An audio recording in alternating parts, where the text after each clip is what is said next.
Sloane Harrington stood in the narrow companionway of the yacht and threw Grant Holloway's jacket onto the teak deck, then told the chief steward, in a voice cold enough to chill the harbor air, to remove her ex-husband from her vessel.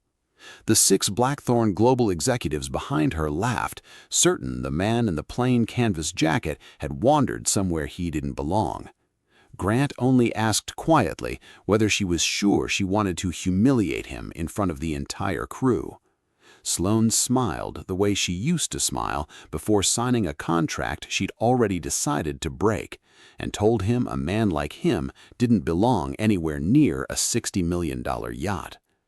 Just as the gangway began to lift, Captain Elias Marchetti stepped out from the bridge, looked at her, and said the 4 words that would end her morning. If you're settling in for a story like this, go ahead and hit subscribe now. It makes moments like this land even better. Now, let's go back to where it started. Grant Holloway arrived at Cove Point Marina, Slip 14, in Marysville, Washington, driving a pickup truck with 210,000 miles on the odometer, wearing a dark canvas jacket that had seen better winters, and carrying a single duffel bag he refused to hand to anyone else. He wore no watch, no rings, nothing that announced wealth, because he'd long ago decided that men who needed jewelry to prove their worth usually had the least of it to begin with. Before boarding, he crouched near the yacht's starboard stabilizer with a young marine engineer named Owen Castellanos and pointed out a hairline crack in the fin's mounting bracket that the morning inspection had missed. He spoke about metal fatigue and load cycles with the fluency of a man who'd built his life around hulls and engines, and Owen listened the way apprentices listen to someone they already suspect is smarter than their supervisor. None of the 6 Blackthorn Global executives filing past the slip noticed any of this. To them, the man crouched near the stabilizer was simply marina staff, invisible in the way people in work jackets always are to people who cruise for a living. The air smelled of diesel and low tide, and somewhere across the marina, a smaller cabin cruiser idled toward the breakwater. Grant straightened slowly, brushing salt residue from his knees, and thanked Owen for flagging the crack before it ever became a problem worth worrying about. He'd built his entire company on exactly this kind of attention, the habit of noticing small things before they became large ones, and he never once believed that habit belonged only to men in tailored suits. Sloane arrived a few minutes later at the center of her small procession, reviewing notes on her tablet for the $400 million meeting in Seattle, the one meant to save her company and, not incidentally, her career. When she saw Grant standing near the boarding ramp, her first expression wasn't surprise, but irritation, the look of a woman discovering an old stain on a new dress. She asked sharply how he'd even gotten past marina security, as though his presence were a trespass needing explanation. Grant answered simply that his name was on the vessel's manifest. In front of her colleagues, Sloane reminded everyone that her ex-husband used to work out of a rented boatyard fixing other people's engines. She told him, not quietly at all, to go back to his boatyard and his small little life. Grant didn't argue. He only asked her, calmly, if she was certain this was her yacht. She ordered the steward to walk him off. The gangway began to lift, and then Captain Marchetti stepped out of the wheelhouse, looked at the jacket crumpled on the deck, then at Sloane, and asked her why she was ordering the owner of the vessel off his own yacht. The cabin lights hummed faintly overhead, and somewhere near the galley, a coffee maker clicked off, filling the silence with something warm and ordinary, while the moment itself turned anything but. Sloane's tablet, still open to her rehearsed talking points, suddenly looked small in her hands, a prop from a scene that had just been rewritten without her permission. Captain Marchetti didn't repeat himself. He simply waited, the way sailors wait for weather to clear, patient and entirely unbothered by the discomfort filling the salon around him.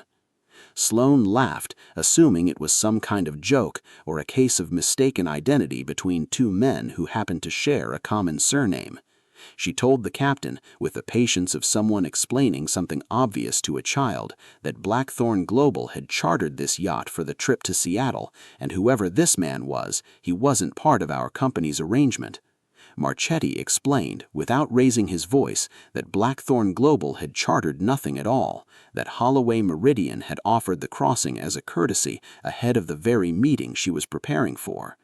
Still, Sloane couldn't connect the man standing quietly by the window to a company whose name had circled her industry for years without a face attached to it. She suggested, out loud, that this was simply a coincidence of last names. Marchetti corrected her plainly, calling him by his full title, Mr. Holloway, registered owner, vessel number WDG 7401, hailing port Anacortes, Washington. For the first time since boarding, the salon went completely silent. One of the executives who'd laughed loudest minutes earlier bent down, picked up the discarded jacket, brushed it off, and returned it to Grant, who accepted it without comment and without cruelty. Sloane tried to recover, suggesting perhaps he was only a figurehead, someone who'd borrowed money or lent his name to a wealthier investor. Grant said nothing to that either. He simply asked Marchetti to prepare for departure, reminding everyone gently that Blackthorn's employees shouldn't suffer delays over one executive's mistake. Sloane chose to stay, sinking into her seat with far less certainty than she'd walked in with. Grant didn't take the largest chair in the salon, that usually reserved for whoever everyone assumes matters most.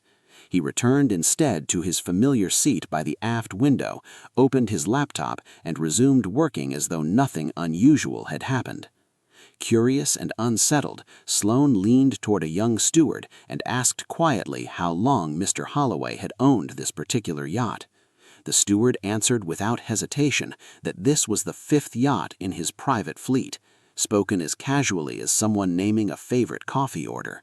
Sloane felt something cold settle behind her ribs, understanding for the first time that the $60 million she'd just ordered him thrown off wasn't close to the full measure of what he owned.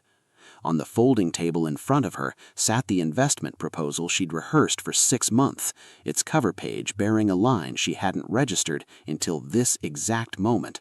The investor listed as Holloway Meridian Strategic Holdings. Quietly, without alerting anyone around her, Sloane messaged her assistant on shore, asking for everything the firm could find on Holloway within the hour. What came back over the next few minutes rearranged everything she thought she understood about the man across the salon.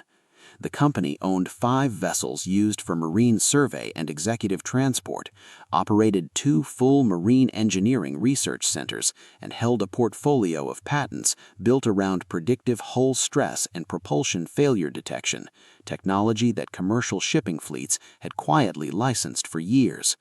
Analysts valued the company north of $1.8 billion, though its ultimate beneficial owner was shielded behind a family trust so tightly structured that even seasoned reporters had never managed to attach a face to the name. Sloane still tried to convince herself there was another explanation, that Grant might simply be a legal figurehead, a trustee managing assets that belonged to someone else entirely. She softened her tone into something almost warm and asked him why he'd never told her about any of this during their years together, as though the omission were the greater offense. Grant reminded her, without malice, that when their marriage ended, he was still testing his first prototype in a rented boatyard in Anacortes with more debt than equipment, and that she'd walked away long before any of it proved itself.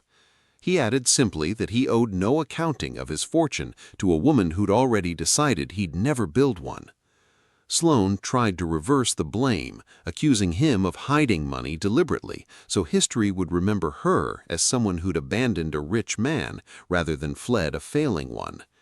Grant answered that quietly too, reminding her that when she left, the bank had already sent notice on their house on Fur Street, and their daughter needed a parent who stayed. He didn't raise his voice while saying it, and the absence of anger let the truth land harder than any accusation could have. Beside them, an executive named Miles Keaton began quietly reconsidering years of stories Sloane had told about her ex-husband. The truth, as Miles was beginning to understand, was a man who'd worked through nights building technology while raising a daughter alone, without complaint and without an audience.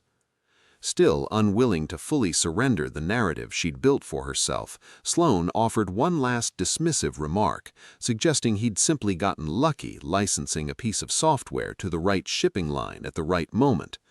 Grant, without looking up from his screen, pulled up a live readout showing a warning buried inside the Meridian Star's own engine monitoring logs, a fault Blackthorn's own technical staff had overlooked entirely. A slow degradation in the port side shaft seal that would have needed attention within 2 weeks. He identified the anomaly in seconds, the kind of instinct that comes only from years spent inside engine rooms rather than boardrooms, and Captain Marchetti, listening from the doorway, confirmed every word of it. For the first time since boarding, Sloane understood that whatever Grant Holloway had become, luck had very little to do with it.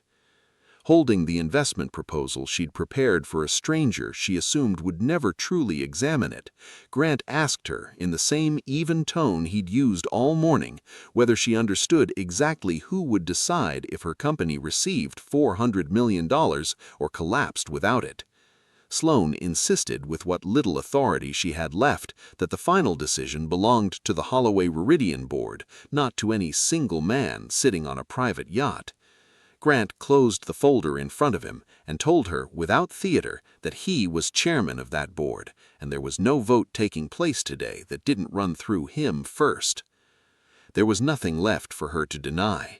The entire crossing, she realized, had been arranged by Holloway Meridian itself, so Blackthorn's leadership could present its restructuring plan directly to the very investor holding its future in his hands.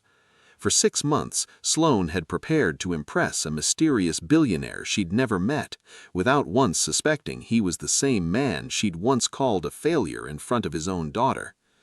Grant didn't cancel the meeting or delay it until they reached the dock. Instead, he asked her to present it now, somewhere off the coast near Port Townsend, the water gray and even beneath them.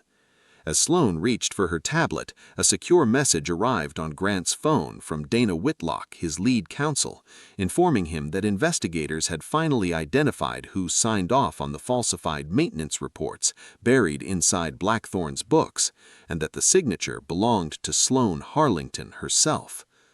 Sloane opened her presentation with the numbers designed to dazzle: an 18% reduction in operating costs, the planned sale of 2 regional maintenance yards, and an increase in executive bonuses once the deal closed, treating each cut as an accomplishment rather than a wound inflicted on people who'd spent decades keeping vessels seaworthy.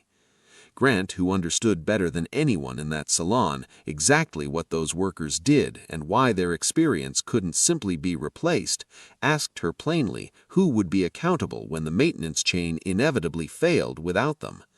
Sloane answered that personnel were always replaceable, a phrase that struck Grant harder than she could have known, because it echoed almost exactly how she'd once treated him and their daughter when a more glamorous life called her away. Buried inside the financial appendix, Grant found $86 million routed to a consulting firm called Ashford Bridge Partners, whose function nobody in the room could clearly explain. Sloane brushed past it quickly, insisting the decision belonged entirely to Conrad Blackthorn and had nothing to do with her. Miles Keaton shifted in his seat, remembering an afternoon 8 months earlier when he'd first noticed the same firm's name attached to a transfer he couldn't explain, and how he'd said nothing then, out of fear for his own position.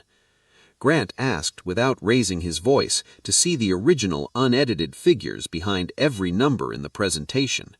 When Sloane suggested he likely lacked the financial background to interpret structures so complex, Grant calmly identified 3 miscalculations in the growth forecast, 1 concealed liability tied to unresolved dockyard leases, and a clause that could leave the company's pension fund unable to meet its obligations within 18 months. Miles Keaton, sitting across the salon, quietly confirmed that every correction Grant made was accurate. If you're the kind of person who likes watching a quiet man dismantle a room of overconfidence, you'll want to subscribe before the next part. Now back to the Meridian Star. While Sloane sat frozen beside the folder that had just betrayed her, Dana Whitlock's message sat open on Grant's phone, confirming what he'd already begun to suspect. 12 years earlier, Grant was a marine engineer working out of a rented boatyard on Guimas Channel, pouring every dollar he had into a system designed to predict hull and propulsion failure before it became catastrophic. Sloane believed in him once in the early years, before the weight of unpaid bills eroded whatever patience she had for a dream that refused to pay rent on time.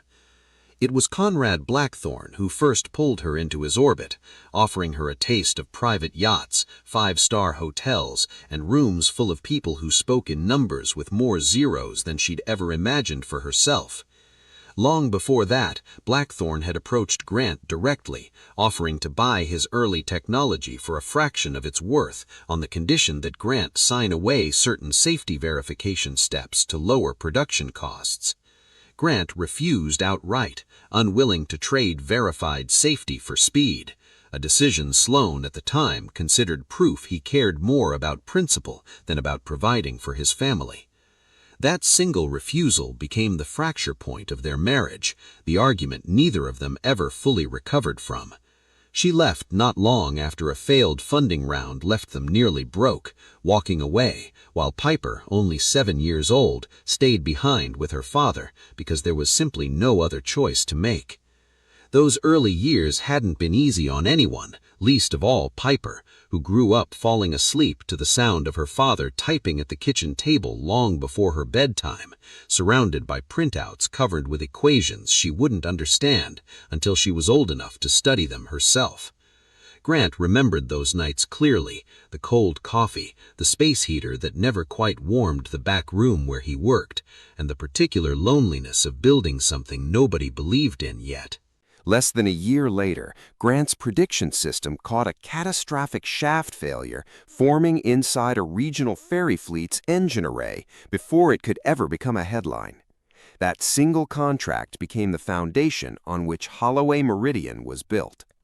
He kept his identity quiet, not out of shame or spite, but because he refused to let old headlines about a broken marriage follow his daughter into every classroom and every friendship she tried to build. Back in the present, Grant asked Sloane directly about the signature on the falsified reports, and this time she didn't deny it, only insisted she'd been following Conrad's explicit instructions. Grant asked whether Conrad had also instructed her to describe 2,400 human beings as an operational burden. Sloane had no answer for that at all. Desperate, she reached for Piper as a shield, reminding Grant that they'd once been a family, pleading that he not destroy the career of the mother of his child. Grant stopped her immediately, refusing to let their daughter be used as leverage, pointing out gently that Sloane had already missed most of the years that mattered, claiming she was always too busy for them.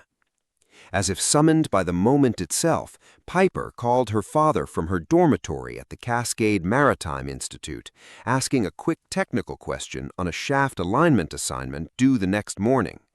Grant's voice shifted instantly into something warm and unguarded, entirely unlike the composure he'd shown all morning.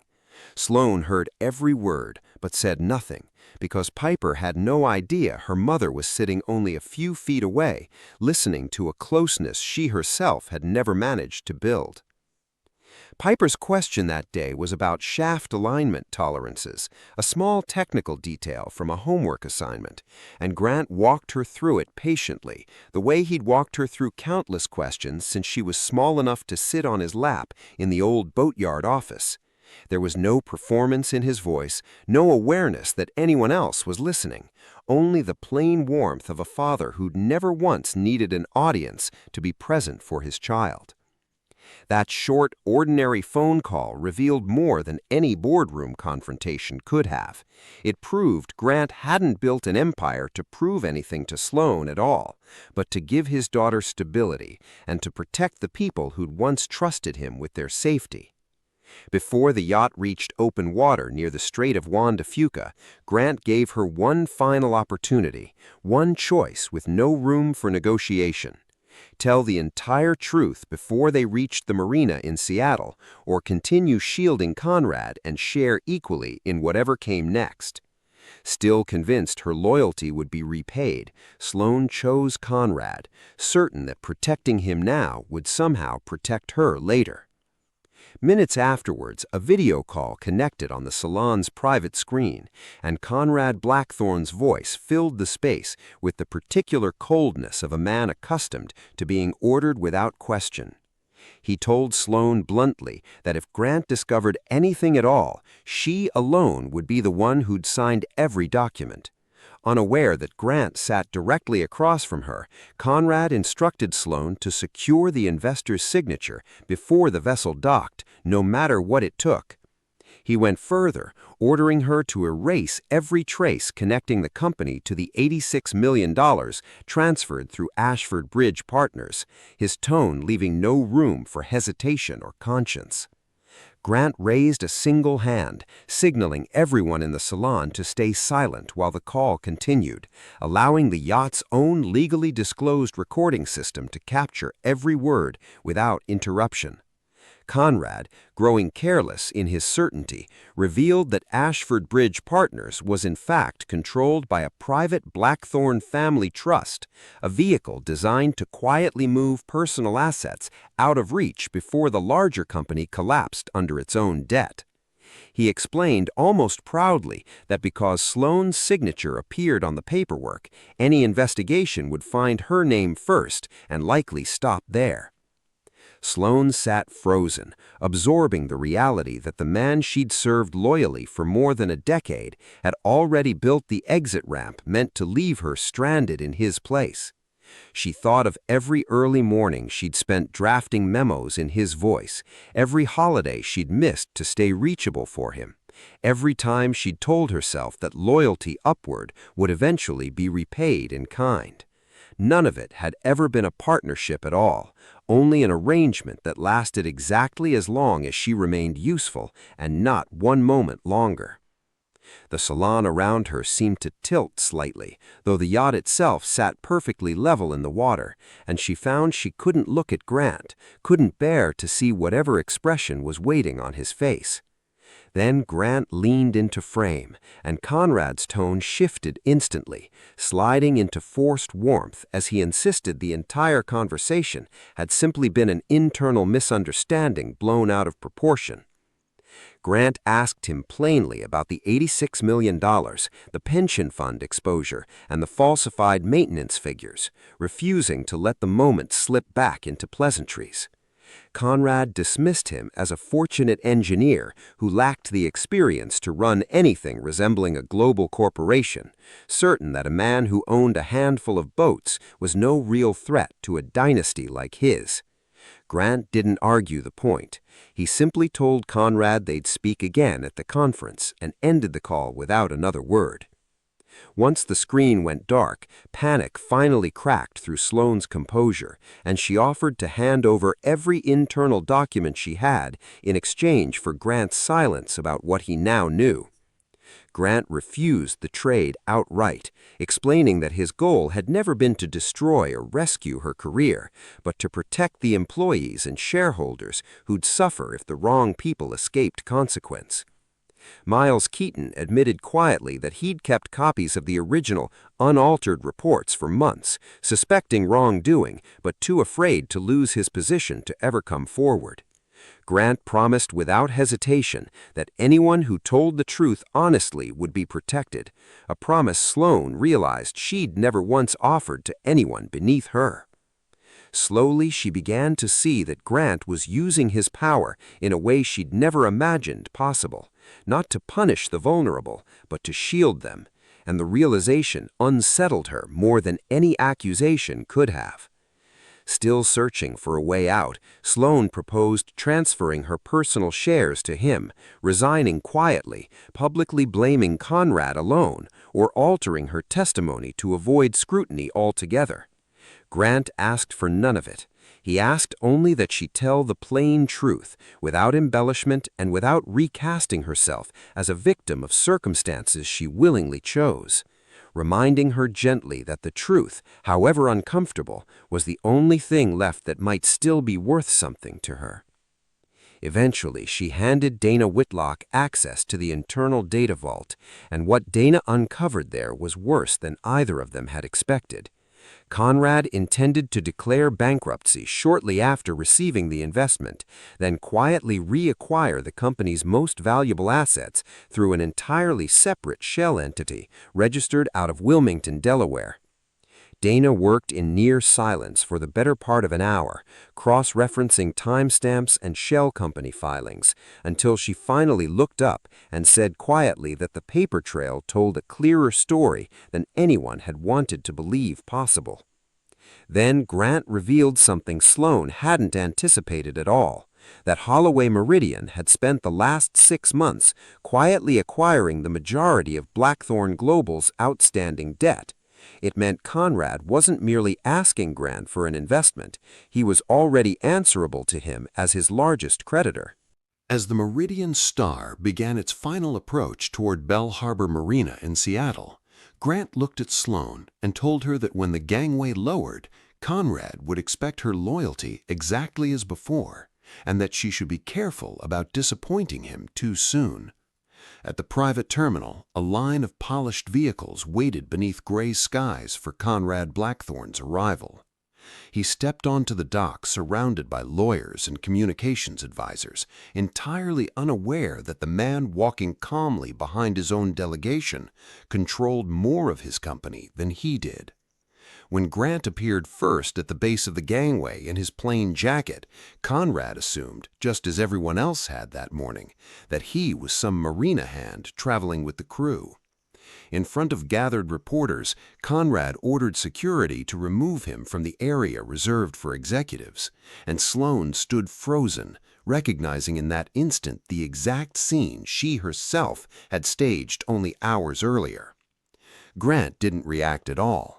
Captain Marchetti simply handed the dockmaster a signed confirmation of vessel ownership, and the security detail retreated at once, without further explanation needed. Still unaware of the full scope of what he was facing, Conrad still believed Grant was little more than a charter captain's employer who happened to be along for the ride. If watching a man like Conrad slowly run out of road is your kind of story, subscribing helps us keep telling more of them.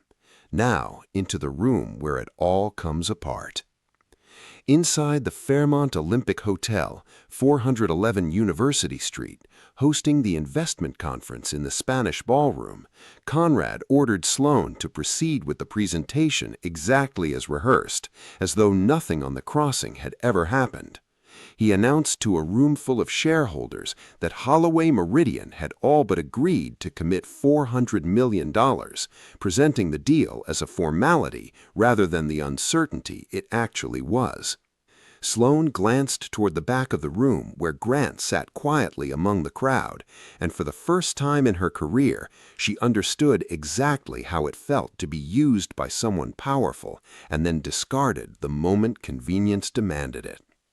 While publicly praising her contributions, Conrad had already sent instructions to legal counsel, preparing her termination the moment the funds cleared, a message Dana had already intercepted and secured. Grant offered Sloan no instructions about what to do next. He simply let her choose alone between finishing the lie for a few more hours of borrowed comfort or telling the truth and accepting whatever followed. She began the presentation exactly as written, walking through growth projections, margin improvements, and the language of restructuring she'd rehearsed for months. When she reached the section detailing workforce reductions, her voice caught and she stopped entirely. Rather than reciting the falsified numbers one final time, Sloan admitted in front of the entire room that the figures behind her had been deliberately manipulated. Conrad interrupted immediately, suggesting loudly that the stress of an old divorce had finally caught up with her, and ordered her microphone cut before she could say another word. Grant rose from his seat and walked toward the stage without hesitation. Conrad turned toward him with contempt, asking what right a man who merely owned a private yacht believed he had to interrupt a shareholder meeting of this magnitude. Before Grant could answer, the conference chair, Evelyn Wycliffe, stood and addressed the room in a voice that carried to every corner of it, introducing him not as a stranger, but as Grant Holloway, chairman of Holloway Meridian and the controlling creditor of Conrad's entire company. The room fell to silence so complete that the hum of the projector seemed loud by comparison. None of the executives who had laughed at Grant on the yacht that morning dared to look in his direction now. Rows of shareholders shifted in their seats, some reaching for phones to check whether the name Evelyn had just spoken carried the weight she claimed it did. Within seconds, it became clear that it did.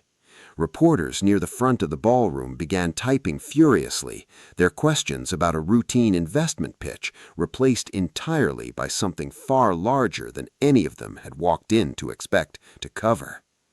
Sloane remained near the side of the stage, no longer part of the presentation, but unable to make herself leave, watching the man she'd once dismissed as unremarkable command a room that had, until minutes ago, belonged entirely to Conrad.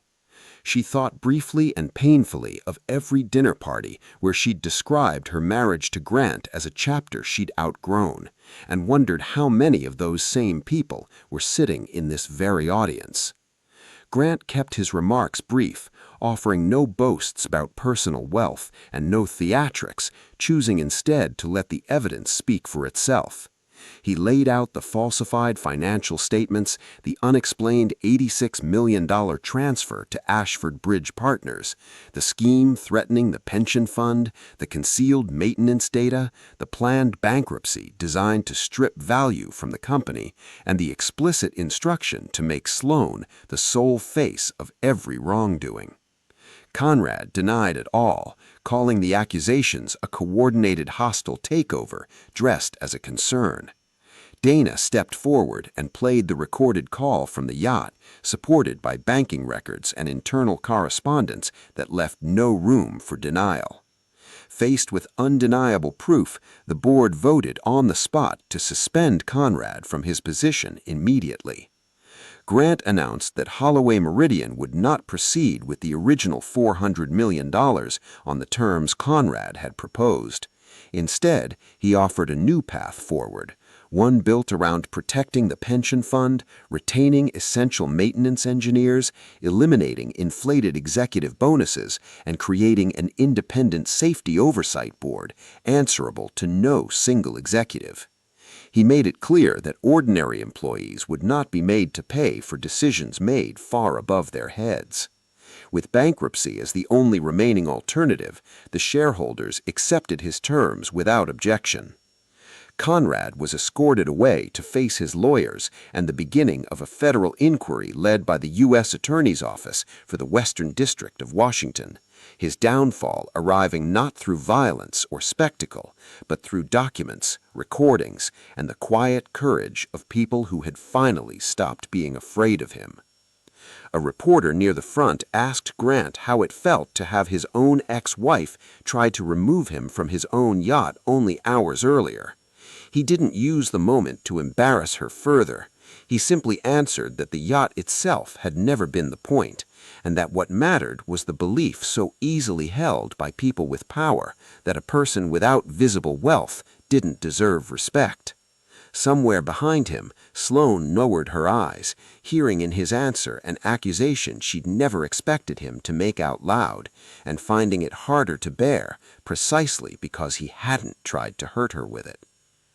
After the conference had emptied and the cameras had gone quiet, Grant caught up with Sloane in the hallway outside the Spanish ballroom and asked almost desperately whether everything he'd built over the last decade had been engineered as a slow, patient act of revenge against her. The hallway had emptied of reporters by then, leaving only the hum of an air conditioning vent and the distant clatter of catering staff clearing tables meant for a celebration that had never happened. Grant told her plainly that he'd stopped living for her judgment many years ago, back when survival mattered more than proving anything to anyone. Whatever he'd built, he said, had never once been an answer to her doubts, only a response to the responsibilities in front of him at the time. Sloan apologized for abandoning their family, for dismissing the years he'd spent building something from nothing, and for using her position to humiliate him in front of strangers who meant nothing to either of them. She suggested quietly, without much hope, that perhaps they could try again, that enough time had passed for old wounds to close. Grant refused clearly and without cruelty, explaining that forgiveness could exist for his own peace of mind without ever requiring him to restore trust that had already been spent. Removed from her position as chief strategy officer, Sloan avoided bearing the full weight of Conrad's crimes only because she'd ultimately cooperated and provided the evidence that exposed him.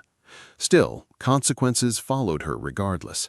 She was required to publicly acknowledge her role in the falsified reports, return the bonuses she'd received under false pretenses, cooperate fully with the ongoing federal investigation, and step down from every remaining position on the board. She would have to rebuild whatever career remained to her without the protection of the Blackthorn name behind her for the first time in years. Grant made no effort to shield her from these outcomes, nor did he use his influence to make them worse than they needed to be. He simply allowed the consequences to match the choices she'd made along the way. Before he turned to leave, Sloan asked quietly whether Piper would ever be willing to see her again. Grant told her that decision belonged to their daughter alone, and for the first time, Sloan understood that neither money nor apology could ever purchase back the years she'd already let slip away. Through the terminal window, she watched the Meridian Star being prepared for its next departure, the same vessel she'd once believed proved she belonged to a higher class of people than the man she'd married. Only hours later, she finally understood the yacht had never been the most important thing in that story at all. What she'd truly lost wasn't access to wealth or status, but the trust of a man who'd once believed in her completely, back when neither of them had anything at all. Several weeks later, Grant returned to Cove Point Marina with Piper beside him, on her way to begin an internship at the Holloway Meridian Technical Center in Anacortes, where she'd specifically requested to be evaluated like any other applicant. Grant agreed without hesitation, having no interest in his daughter riding on his surname instead of her own ability.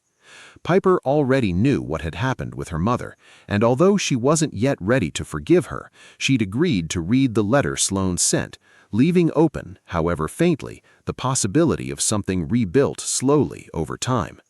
Blackthorn Global was eventually renamed and restructured from the ground up, preserving thousands of jobs while granting its safety division far greater independence and authority than it had ever held before. Captain Marchetti teased Grant about finally trading in his aging pickup truck for something more befitting a man of his fortune. Grant only smiled, saying the old truck still ran perfectly well, that it never once failed to start on a cold morning, and that loyalty, in his experience, deserved to be returned rather than traded away for something shinier. Before boarding, a new marina hand who didn't recognize him politely asked if he needed help finding his slip. Grant thanked the young man sincerely instead of brushing past him, understanding better than most people in his position ever would that a person's true character is revealed most clearly in how they treat someone they believe has nothing to offer them in return. Piper settled into the seat beside her father on the aft deck of the Meridian Star, pulling out a battered notebook filled with her own calculations. For a while, neither of them spoke, content in the easy quiet that only exists between people who've already survived the hard years together.